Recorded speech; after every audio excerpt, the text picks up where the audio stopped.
నా పేరు ఆలిట్ కోటయ్య. నేను గంగోత్రి కంపెనీలో సేల్స్ ఆఫీసర్గా పిడిగిరాలి క్వార్టర్లో చేస్తున్నాను.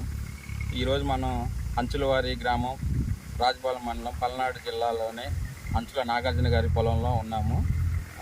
నాగార్జున గారు 3.5 ఎకరాలు ప్యాడీ వేశారు.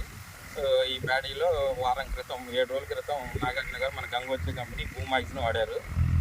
ఈ 7 రోజుల క్రితం వాడక ముందు వాడినాక ఎలా ఉందనేది రైతు మాటల్లోనే నాగార్జున గారి మాటలో తెలుసుకుందాం. నమస్కారం నాగార్జున గారు. నమస్కారం అండి. మన గంగోత్రి కంపెనీ భూమాక్స్ అనేది మీరు 7 రోజుల క్రితం వాడారు.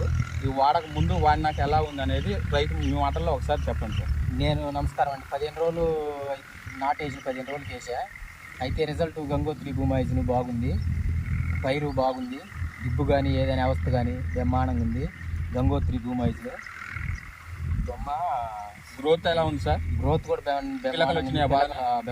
గ్రోత్ గ్రీన్నెస్ బ్రహ్మాండంగా ఉంది సార్. రైతులు వాడొచ్చా సార్? వాడొచ్చండి. మీరు రైతులకు ఎలా సజెస్ట్ చేస్తారు? గంగోత్రి భూమాయిజ్ను ఒరిజినల్ భూమాయిజ్ అనేది మనకి లోగోను కింద సుమ్మ బొమ్మ ఉంటుంది సార్. ప్రతి వాళ్ళు ఇది గమనించి తీసుకోవాల్సిందిగా మనం చేస్తున్నాం అందరికి.